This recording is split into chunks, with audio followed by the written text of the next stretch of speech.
नमस्कार, मैं प्रियंका सवरे लेकर आई हूँ महानगर की ताजा खबरें। कैसे रहा दिन भर के खबरों का हाल, ये देखने से पहले जीवन जीने की राह के तहत देखते हैं एक पथदर्शक सुविचार।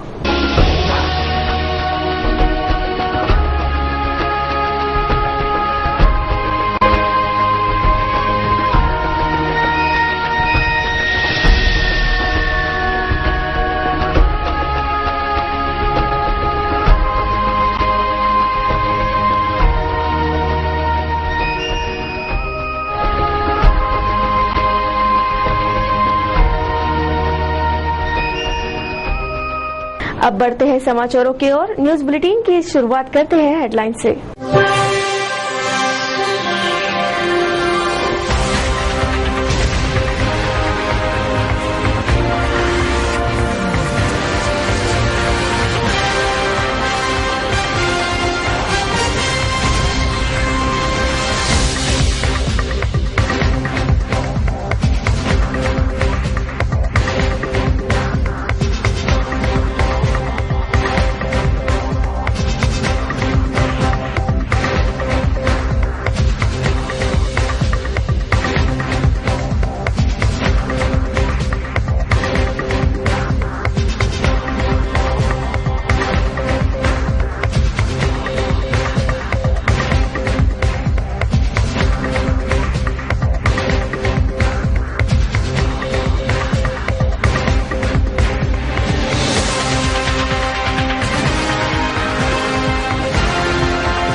आज के हेडलाइंस के प्रायोजक थे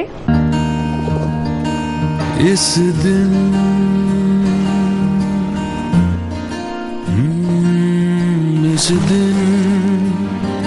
का सबसे सुहाना पल कौन सा है, क्या कहता है,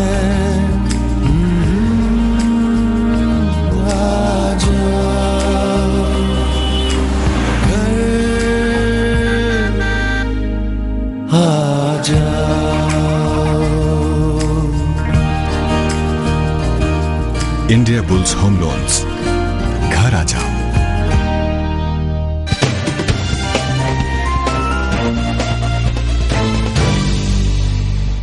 क्या रहा अमरावती शहर का हाल, देखते हैं संपूर्ण समाचार विस्तार से।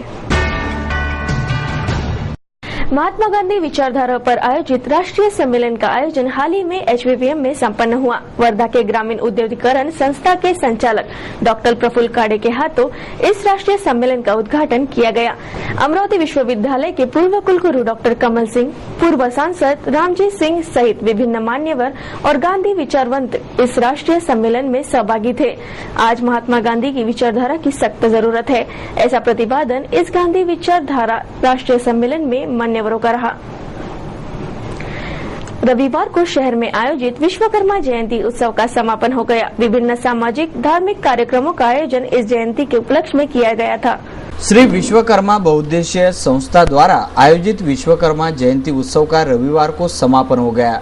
धार्मिक और सामाजिक कार्यक्रमों का आयोजन इस जयंती उत्सव के श्रृंखला में किया गया था।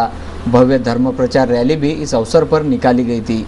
रविवार को कीर्तन और महाप्रसाद से इस विश्वकर्मा जयंती उत्सव का समापन हो गया। अंडरस्टँडिंग वैचारिक ही ठेवण या समाजाच्या उपयोगी जे होतं ते आपण केलं पाहिजे, दिलं पाहिजे, कारण आपण त्यांचं काही देणं लागतो, कारण त्यांच्या आशीर्वादाने आपण आमदार होतो, खासदार, त्या एका भावनेतून आम्ही त्या ठिकाणी हे प्रायोरिटी ज्याला प्राधान्य ते देण्याचा आम्ही प्रयत्न करतो आणि एक समाधान वाटतं। एक समाजाचं स्वतःचं समाज मंदिर उभं राहिलं, अकोटकडे दोन झाले, तिसरा मजला बांधायचा। माणसांनी अपेक्षा करत राहाव्या, त्याचा पाठपुरावा करावा,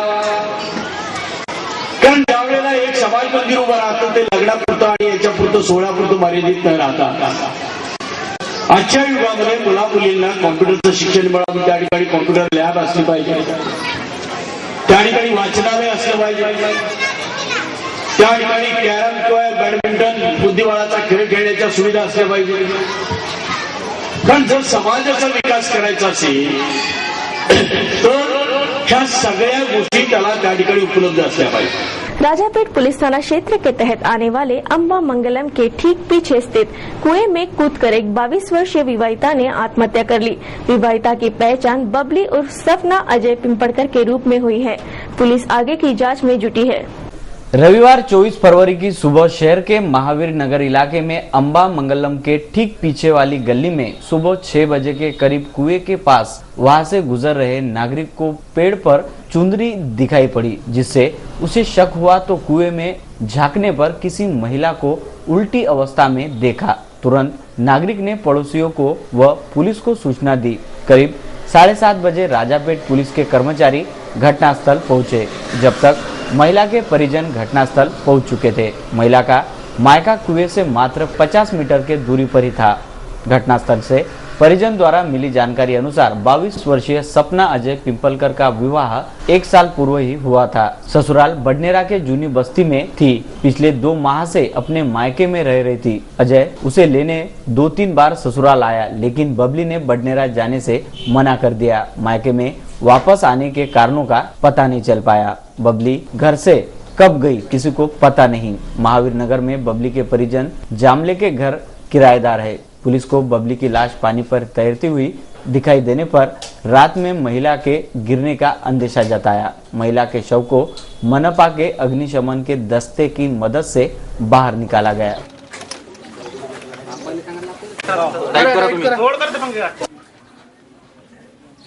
तुम्ही उडू नका तुम्ही तली उद्या त्याच्या हिशोबानं गेले रे गिराम टेकल झाला चल के चल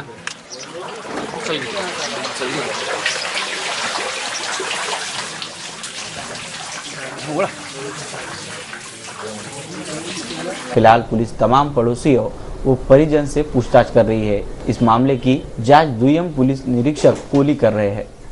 फेजरपुरा पुलिस थाना क्षेत्र में साहसी सेंधमारी की घटना को अंजाम देने वाले चोर को पुलिस ने नागरिकों की मदद से गिरफ्तार करने में सफलता हासिल कर ली है। इस चोर द्वारा चोरी किया गया माल भी पुलिस ने बरामद कर लिया।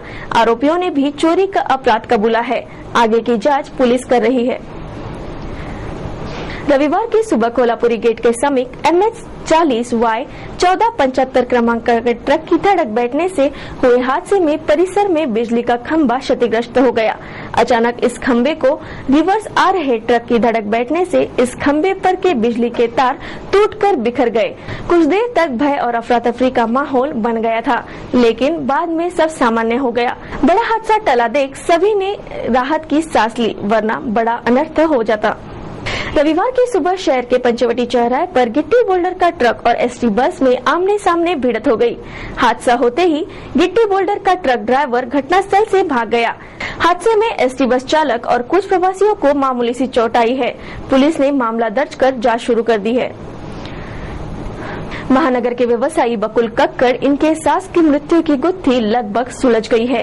पुलिस ने हमालपुरा निवासी नौकरानी ज्योति और गुलिस्तान नगर निवासी ऑटो चालक ऐसे 2 आरोपियों को गिरफ्तार किया है। आरोपियों ने बोस के घर चोरी की और श्रीमती बोस से मारपीट की, ऐसी पुलिस ने बताया है।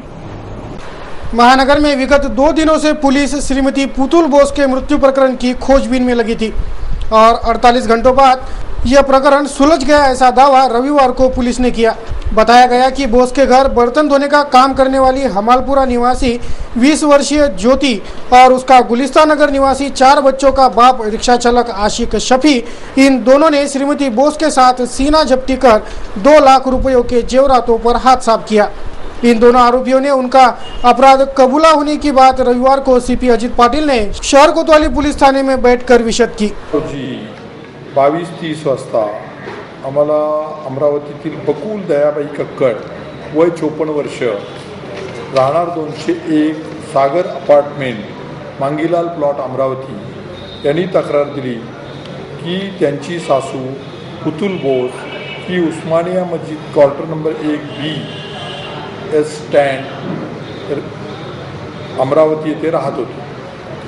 या 21/2/13 8 वाजल्यापासून ते 17:30 वाजेपर्यंत त्यांची सासूची देखभाल करणारी कुमारी अश्विनी उर्फ मोनू शालिग्राम मेश्राम वय 18 वर्ष राहणार समाधान नगर अमरावतीने त्यांना मोबाईलवर फोनवर माहिती दिली की आंटी जमिनीवर पडली असून त्याची काही हालचाल नाही. अशा माहितीवरून ते स्वतः गेले. त्यावेळी पुतुल बोस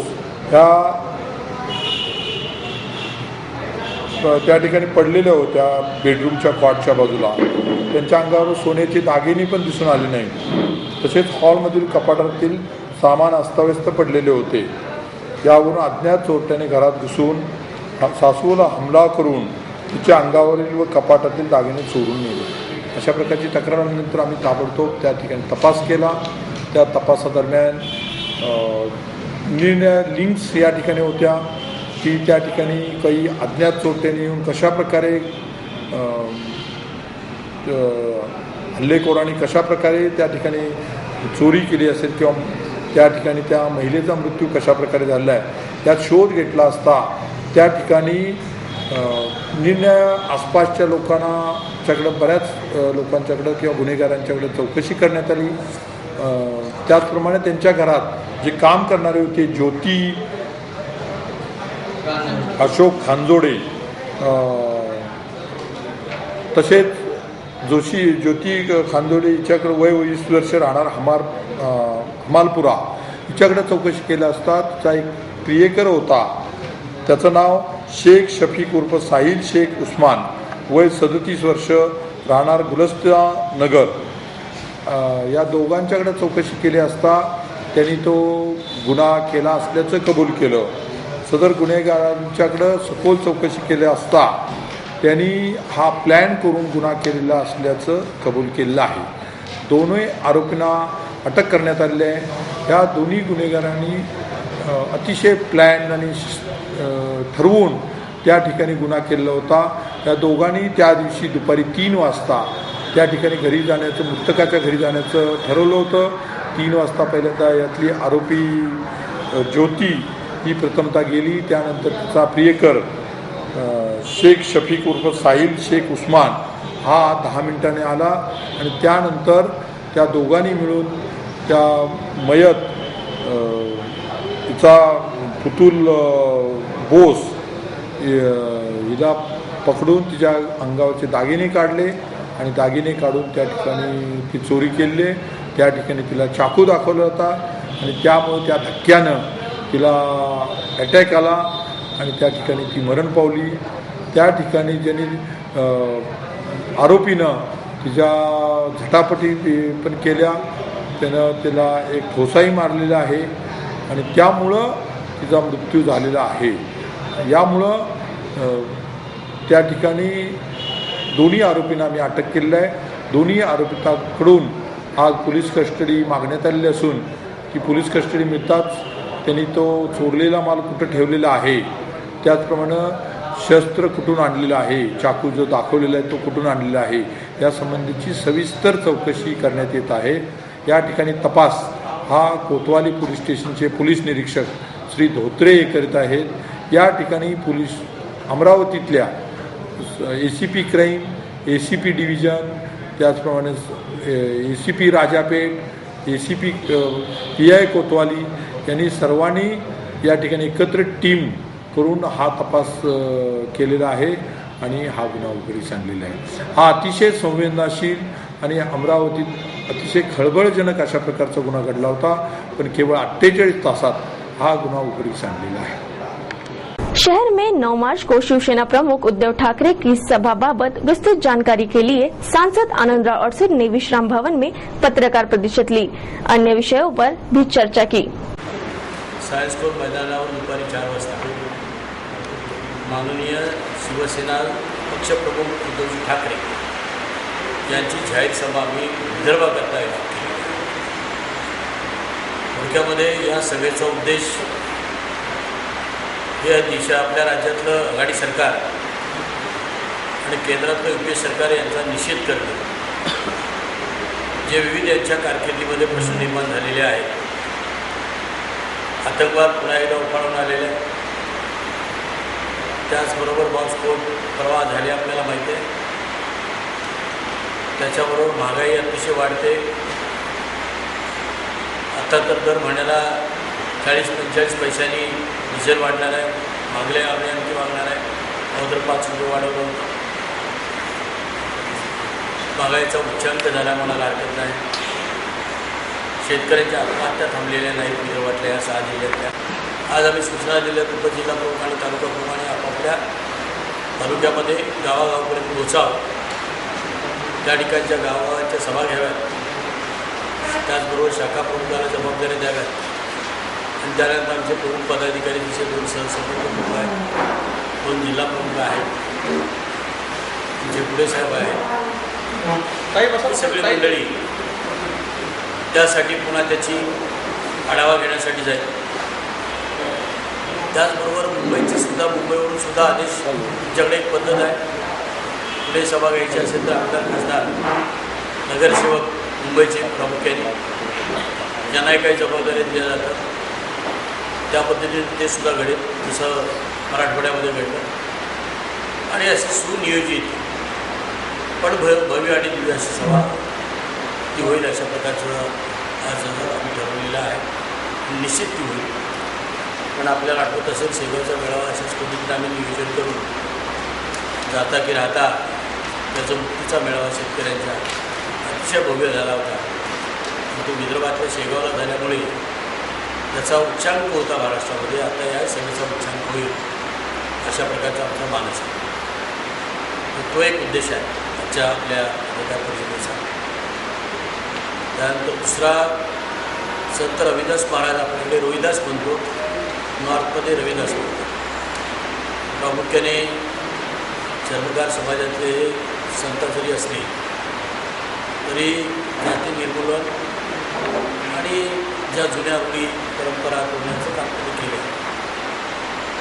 तर तो पत्रकार आणि मंडळी मला अप्रोच झाली होती आणि प्रधानमंत्री आणि गृहमंत्र्यांना आपण अशा प्रकारे निवेदन दिल्यामुळे उद्याची सुट्टी जाहीर झालेली आहे. फक्त आता प्रत्येक राज्याने आपलं स्वतंत्र गॅजेट काढून राज्यामध्ये द्यायचं आहे. परंतु केंद्र सरकारकडून मला वाटतं पब्लिक सेक्टर बँकांना सूचना आलेल्या आहे. हे केंद्र सरकारचे उपक्रम सगळे बंद असतील असं की आपल्या या अमरावतीचे 3 ते 3,500 विद्यार्थी पुण्याला शिकत आहेत. बुलढाणा अकोल्याची विद्यार्थी तेवढी संख्या धरली तर 9-10,000 विद्यार्थी पुण्याला शिकत आहेत. व्यापाऱ्यांचं मोठ्या प्रमाणात जाणं येणं आहे, उद्योगपतींचं जाणं येणं आहे. आणि म्हणून आता असलेल्या पुण्याला जाणाऱ्या गरीब रथ असेल, महाराष्ट्र एक्सप्रेस असेल, त्या गाड्या किती भरून जातात आपल्याला कल्पना आहे. आणि म्हणून ती इथून सुटली तर आमच्या अमरावती, अकोला या परिसरातील, बुलढाणा परिसरातील आता एकच त्याच्यामध्ये अडचण निर्माण झाली चालते. ही गाडी अकोल्यावरून पूर्णा मार्गे लातूर नांदेड मार्गे जाणार. आता त्यामध्ये राजकारण आहे. कदाचित त्यांची पूर्वीची मागणी असेल तर एका दगडात 2-3 पक्ष मारण्याचा प्रयोग त्यांनी केलेला आहे. आपली मागणी सरळ मनमाड मार्गे वाया मनमाड जायची मागणी होती. तरीसुद्धा आपण आता ही गाडी, कारण यात राजकारण आले म्हटल्यानंतर त्या रूटमध्ये बदल नसेल होत, तर दुसरी गाडी ते की पुणे मनमाड चालू करत आहे, भुज भुसावळ चालू करत आहे. तर ती गाडी अमरावतीपर्यंत एक्सटेंड करा. म्हणजे 1 आठवड्यातले हे 2 दिवस आणि ते 3 दिवस 5 दिवस तरी आमच्या लोकांना पुण्याला जायला, काही लोकांना या मार्गाने, काही लोकांना त्या मार्गाने, अशा प्रकारची आपली मागणी आहे. आणि त्याचा फॉलोअप आपण करतो. येणाऱ्या बजेटमध्ये कदाचित त्याचा उल्लेख होईल, कारण पत्रव्यवहार आणि भेटीगाठी माझ्या खूप झालेल्या आहे. आणि आता ही गाडी सुरू करणं त्यांच्यावर एक कायदेशीर बंधन आहे, नैतिक बंधन आहे की बजेटपूर्वी गेल्या बजेटच्या गोष्टी पूर्ण कराव्या. आणि म्हणून त्यांनी अनाऊन्सिंग केलं की ही गाडी लवकर सुरू करायची आहे. कुणीतरी त्याचा फायदा घेतला आणि कलमाडी जो जगातला 1 नंबरचा चोर, त्या माणसाच्या हस्तेमध्ये ती गाडीचा फ्लॅग दाखवणार आहे. आणि ती उद्या 5 पुण्यावरून निघणार, उद्या आपण आम्ही डिटेल माहिती घेतल्यानंतर ही गाडी आज तरी चालत नाही.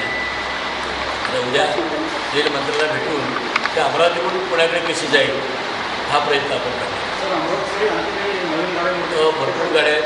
आता नारखेड रेल्वे लाईनवरून आता यशवंतपूर इंदोर गाडी चालते, परंतु त्या ठिकाणी नाही चालू आहे. पण एकदा आहे तिला हॉलिडे एक्सप्रेस असं नाव दिलं होतं, पण त्यांनी ती कंटिन्यू केलेली आहे. भुसावळ मार्गे जातो दिल्लीला. तर भुसावळ ते नागपूरपर्यंतच्या मधल्या लोकांना डायरेक्ट दिल्लीला गाडी मिळते. म्हणून आम्ही त्यावेळेला मी बुलढाण्यात होतो, 6 तारखेला मी दिल्लीला गेलो. नितीश कुमार मंत्री होते, त्यांच्याकडून तिचा रूट बदलून घेतला आपल्याकडे. पण आता ती आपला हक्काची गाडी आहे, तर ती आता नारखेड मार्गे गेली तर 200-250 किलोमीटरचं अंतर वाचतं, लोकांचं भाडं वाचेल, वेळ वाचेल, 3-1 तासाचा प्रवास वाचेल, अशा प्रकारची ती मागणी आपण केलेली आहे. त्या रेल्वेला एकही पैसा आला नव्हता, उलट झालेलं 35 किलोमीटरच्या कामाच्या जोड्या झाल्या. पण त्यावेळेला त्यांनी केलं म्हणायचं, पण त्यावेळी का नाही केलं. माझ्याबरोबर 3 वर्ष त्या राष्ट्रपती होत्या. असं देईल का मला उत्तर कुणी? नव्हतं झालं हे करा की नाही. म्हणजेच मी जाहीरपणे पण बोललो की बाबा मी निश्चित ताईंना फोन केला, डॉक्टरांना केला, त्यांची मदत मागितली. असंही नाही की बाबा त्यांनी काहीच मला मदत केली. सुरुवात 86 कोटी आले, 150 कोटी आले, पुन्हा 100 कोटी आले, पुन्हा 50 कोटी आले, 550 कोटी तो नार्केटवर आपण आणले, त्याची कागदपत्रे आहेत आणि त्याप्रमाणे आलेले पैशाचे हिशोब आहे. त्याप्रमाणे काम पूर्ण झालं ह्याचाही तुमच्यासमोर आहे. असं आणखी काय पाहिजे.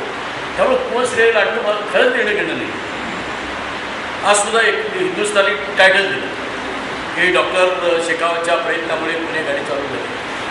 आता आम्ही ज्या हिंदुस्थानवाल्याच्या समोर थोड्याशा बोललो की माझे इतके विद्यार्थी आहेत, बोललो, पत्रव्यवहार केला, चालूही झाली. त्याला मी काय करणार मला सांगा. लोकशाहीत कोणी काय करावं हे ज्याचा त्याचा प्रश्न. आता तत्त्व सांभाळून करावं ही अपेक्षा असते. आता सगळेच पाळत नाही, त्याला काय करणार. उद्या ती गाडी पुण्यावरून सुटणार नाही एवढं निश्चित आहे. हां, उद्या ती गाडी पुण्यावरून सुटणार नाही एवढं निश्चित आहे. आजच सुटणार आज सुटत नाही हे नक्की. अमरावतीची वेळ अमरावतीत अंदाज उगम बोलणं मला नाही. लगेच पुढच्या वेळेला मला लगेच तुम्ही असं बोलला तसं बोलला की उद्या मुख्यमंत्र्यांनी राणाने त्याला बोलवलं, 2 दिवस ठेवलं, कुठे राहिले काय केलेले विचारपूस केली नाही. बरोबर आहे ना. तिसऱ्या दिवशी मला फोन आला, मी आणि अभिजित होतो, आम्ही सह्याद्रीवर गेलो, मुख्यमंत्र्यांचे तिथं कॅबिनेट होणार होतो. त्यांना पकडलं, घुसलो आतमध्ये आणि त्यांच्याशी चर्चा केली. आता नेहमीप्रमाणे मी बघून घेतो. त्यांचं बघून घेणं कधी यशस्वी झालेलं नाही. आता नोकरीचा विषय होता तर हो नाही तो आहे, त्याची मागणी आहे. तर मी त्यांना एवढं सांगितलं की आपण आता हा लेवल मंत्र्याच्या लेवलचा तिथं बोलवली. मी राहण्यासारखं नाही केलं. मी त्यांची राहण्याची माझ्याकडे व्यवस्था केली, जेवणाची व्यवस्था केली, पास काढून घेऊन गेलो. अगदी मंत्र्याच्या समोर उभा केला. दुर्दैवाची मंत्री ममता बॅनर्जी आणि मग तो मुकुलराय तिच्याबरोबरच फिरला. त्या दिवशी भेट झाली नाही. दुसऱ्या दिवशी तिच्याबरोबर जाणार. ते 2-3 दिवस राहणं शक्य नव्हतं. मग आम्ही चेअरमन रेल्वे बोर्डाला भेटलो. अधिकाऱ्यांची भाषा वेगळी असते. साहेब कुठल्या प्रकल्पाला आपण हे देत नाही आणि त्यामुळं मी तरी कमिटमेंट करणार. आता मंत्र्याच्या लेवलला भेटल्यानंतर मला त्यांनी ते सांगितलं की आपल्याला एवढं सोपं नाही, कारण सगळ्या प्रोजेक्टकडून मागणी आहे. पण मला अशी नवीन माहिती मिळाली, सोनिया गांधीने जो कोच फॅक्टरी जी तिथं गेला तिच्या मतदारसंघात तिथं मात्र जॉब दिली. मग ते मी मंत्र्याला सांगितल्यानंतर मग मी माहिती घेतो आणि मग आपण ठरवू असं बोलतो. हे मार्गी प्रश्न आहे. शिवसेना प्रमुखांच्या निधनानंतर आणि निवडणूक आयोगाच्या नियमानुसार दर 5 वर्षांनी जी पक्षीय निवडणुका व्हायला पाहिजे त्यासाठी शिवसेनेच्या पदाधिकाऱ्यांची बैठक झाली आणि त्या बैठकीमध्ये शिवसेना पक्षाचे पक्षप्रमुख म्हणून माननीय उद्धवजींची नियुक्ती करण्यात आली एकमताने. त्यानंतर आपल्याला आता दुःख बाजूला ठेवून कामाला लागलं पाहिजे या भावनेने जो दुष्काळाचा मराठवाड्याचा प्रश्न होता तोच माननीय उद्धवजींनी हातामध्ये घेतला आणि भव्य दिव्य अशी मराठवाड्याची जालना या ठिकाणी सभा संपन्न झाली आणि संपूर्ण महाराष्ट्रामध्ये आता फिरण्याचा त्यांचा जो मानस आहे, जनजागृती करणं सरकारच्या विरोधी, सरकारचा भ्रष्टाचार, आतंकवाद, बॉम्बस्फोट, महागाई असे अनेक मुद्दे घेऊन त्या उद्देशाने ते आज विदर्भाच्या दौऱ्यावर येणाऱ्या 9 तारखेला दुपारी 4 वाजता सायस्कोट मैदानावर त्यांची सभा आयोजित केलेली आहे.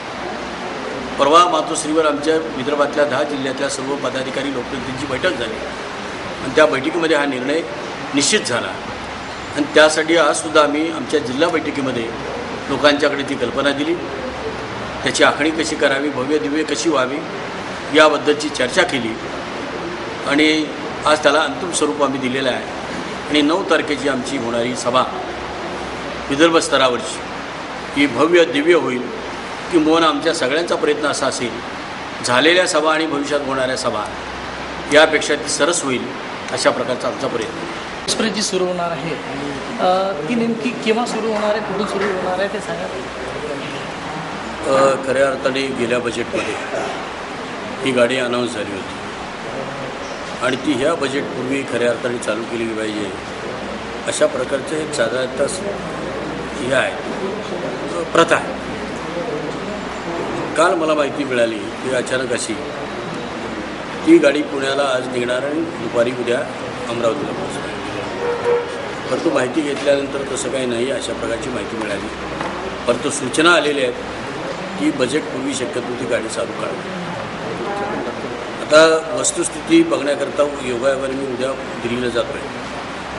तर रेलमंत्री किंवा ॲटलिस्ट बोर्ड अध्यक्ष यांची भेट घेऊन स्थिती समजावून घेऊन ती शक्यतो अमरावतीपासूनच सुरू व्हावी आणि पुण्याला जावी अशा प्रकारचा माझा प्रयत्न आहे. या गाडीवरून श्रेय लाटण्याचा प्रयत्न सुरू आहे. अमरावतीहून सुरू झाली पाहिजे किंवा पुण्याहून सुरू झाली पाहिजे आणि स्थानिक नेत्यांमध्ये पण आता स्पर्धा सुरू झालेली आहे की नेमकी हे श्रेय कोणाचं. वस्तुस्थिती हे आहे की ज्या वेळेला मॉडेल स्टेशनचं उद्घाटन झालं, ज्या व्यासपीठावर रेल्वे मंत्री तिवारी होते, ज्या ठिकाणी माजी राष्ट्रपती महामहिम प्रतिभाताई होत्या, त्यांचे यजमान डॉक्टर शेखावत होते, त्यांचे चिरंजीव रावसाहेब शेखावत होते आणि अन्य पदाधिकारी मंडळी.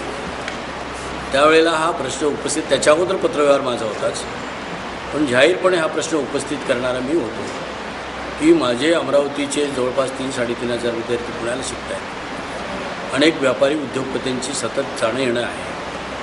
असलेली गरीब रथ, असलेली महाराष्ट्र एक्सप्रेस, आझाद हिंद एक्सप्रेस या गाड्या बाहेरून येतात. त्यामुळे आमच्या लोकांना त्या ठिकाणी जागा मिळणं मुश्किल होतं. म्हणून या गाडीची आम्हाला फार आवश्यकता आहे.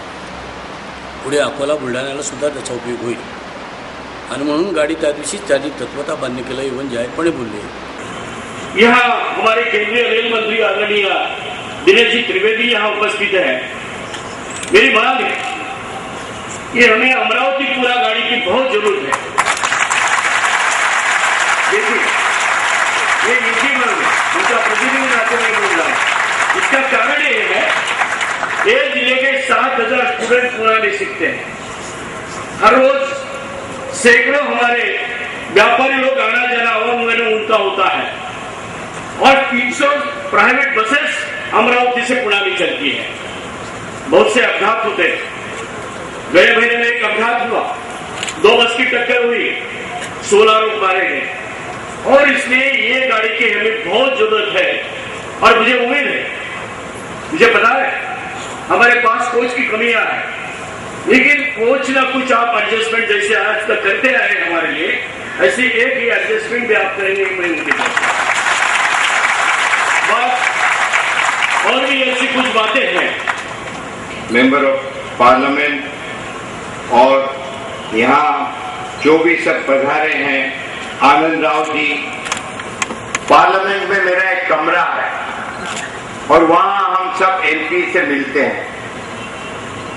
हमेशा और कोई एमपी आए या ना आए, मगर आनंद राव जी वहाँ जरूर आते हैं और जो मांग आप अभी की उससे डबल मांग करके जा रहे हैं. की सगळ्या खासदारात जास्तीत जास्त फॉलोअप करणारा खासदार असा त्यांनी उल्लेख केला होता. आपण जर पुणे असाल तर आपल्याला आठवणी देईल. त्यामुळे तो विषय असेल, नार्केटचा विषय असेल, कोच रिपेअरिंग फॅक्टरीचा विषय असेल, या प्रत्येक ठिकाणी आपण सातत्याने पुढाकार घेऊन प्रयत्न केला आणि ती माझी जबाबदारी होती. आता कोण श्रेय लाटायचा प्रयत्न करतो आहे आणि तुमच्या वर्तमानपत्रातून, मीडियातून तुम्ही कुणाला देत आहे, आता तुम्ही ठरवायचं आहे.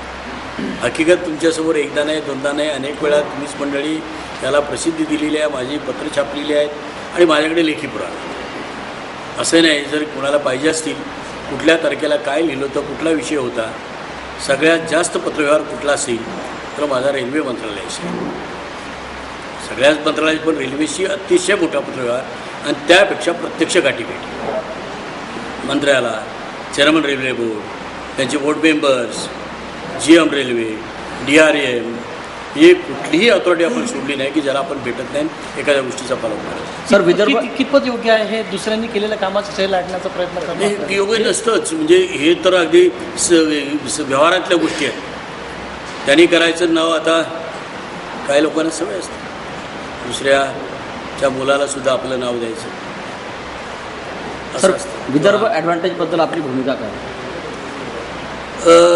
विषय असा आहे की हा दिखाऊपणा आहे. या महाराष्ट्र सरकारचा दिखाऊपणा आहे. याचं कारण मी तुम्हाला सांगतो. अनेक गोष्टी विदर्भामध्ये त्यांनी करायला पाहिजे होत्या याच वेळी, परंतु यापूर्वी कमिटमेंट करून सुद्धा केलेल्या नाही. आजसुद्धा विविध योजनांच्या माध्यमातून आम्ही विदर्भाचा विकास करणार, हे गाजर घेऊन येण्यातला प्रकार आहे. मग तो विषय सिंचनाचा पहिल्यांदा त्यांनी हातात घ्यावा. ज्या ऑलरेडी तुम्ही प्रोजेक्ट सिंचनाचे प्रस्तावित केलेत ते मार्गी लावावेत, जे अपुरे आहेत ते पूर्ण करावेत, या शेतकऱ्याला किमान 2 पिकं काढण्याची संधी द्यावी आणि त्याच्या आत्महत्या थांबवाव्यात, तरच थांबणार आहे. हे कुठल्या तरी पोकळ वल्गना करू नयेत. आपले पैसे तर बजेटमध्ये प्रोव्हिजन करायची आणि खर्च झाले नाही म्हणून त्या ठिकाणी पश्चिम महाराष्ट्राकडे वळवायचं, ही आजपर्यंतची त्यांची प्रथा होती. ही दुर्दैवाने आपण सगळ्यांनी अनुभवलेली आहे. आणि याचं कारण आम्हीसुद्धा कमी पडतो. लोकप्रतिनिधी सगळे आम्ही लोकप्रतिनिधींनी खऱ्या अर्थाने एकत्र येऊन या गोष्टीला विरोध केला पाहिजे. परंतु त्या ठिकाणी पक्षीय राजकारण येतं. मी सत्तेतला आहे मग मी कसा विरोध करू. व लोकसभेमध्ये आम्ही दुर्दैवाने हा अनुभवतो. ज्यावेळी कुठला विषय घेऊन आम्ही शिवसेनेचे, जसा सीमा प्रश्न आहे तर हा सीमा प्रश्न सगळ्यांचा आहे, ज्यामध्ये शरद पवारापासून सगळे मुख्यमंत्री आलेले सुद्धा सामील झाले. परंतु त्यासाठी जर उभं राहायचं असेल, निषेध व्यक्त करायचा असेल तर फक्त शिवसेना आणि एखादा दुसरा भाजपवाला, काँग्रेस राष्ट्रवादीवाले त्या ठिकाणी कुठे साथ देत नाही. ही त्यांची पद्धत आहे. नाही, उद्याची बैठक जी होणारी बैठक आहे त्या बैठकीत शिवसेनेचा बहिष्कार आहे, जाणार आहात की नाही? हो, कारण आमचा विश्वास या सरकारवर आहे. फक्त वल्गना करणारं सरकार आहे, अंमलबजावणी करणारं सरकार नाही, आणि म्हणून त्यामध्ये आमचा बहिष्कार. देखते हैं क्या कुछ हुआ महानगर में। एक नजर महानगर की मुख्य खबरों पर।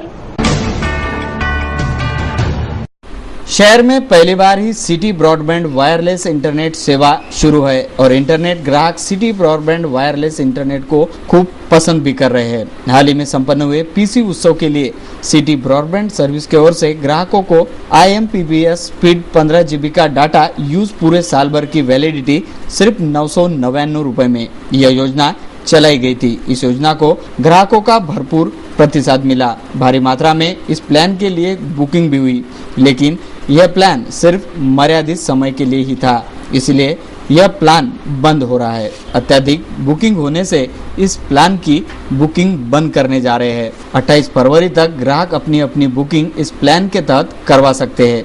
28 फरवरी के बाद रूटीन प्लान अनुसार ग्राहक इस सिटी ब्रॉडबैंड इंटरनेट वायरलेस सेवा का लाभ ले पाएंगे। यह विशेष सिटी ब्रॉडबैंड इंटरनेट वायरलेस सेवा विभिन्न प्लान अनुसार होम ऑफिस, इंटरनेट कैफे आदियों के लिए उपलब्ध है, जिसनुसार आप वायरलेस हाई स्पीड इंटरनेट का आनंद उठा सकते हैं। अधिक जानकारी के लिए संपर्क करें सिटी ब्रॉडबैंड कार्यालय धनराज लेन सक्कर 7 अमरावती। हमारा फोन नंबर है 9145676379 या 25638338। तो जल्दी करें, कहीं मौका हाथ से न निकल जाए। रविवार को शहर के पठान चौक परिसर में पाकीपुरा में तब खलबली मची जब यहां बहने वाले नाले में 2 माह के नवजात की लाश बहकर आई। यह खबर फैलते ही परिसर के नागरिकों की भारी भीड़ इकट्ठा हो गई और तरह तरह की बातें होने लगी थी। पुलिस को उक्त सूचना दी गई, आगे की जांच जारी है।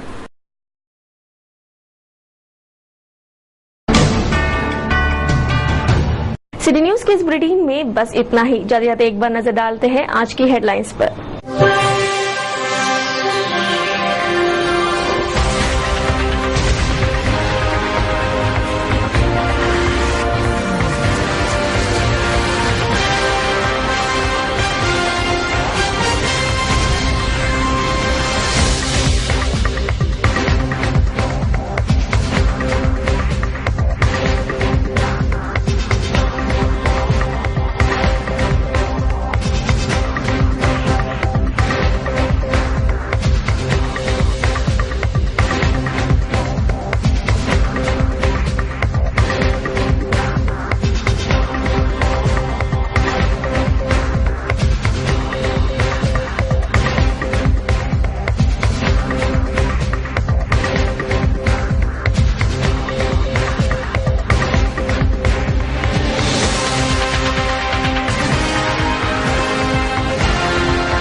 सिटी न्यूज के बारे में आप अपने सुझाव एवं विचार हमें भेज सकते हैं हमारे इस पते पर।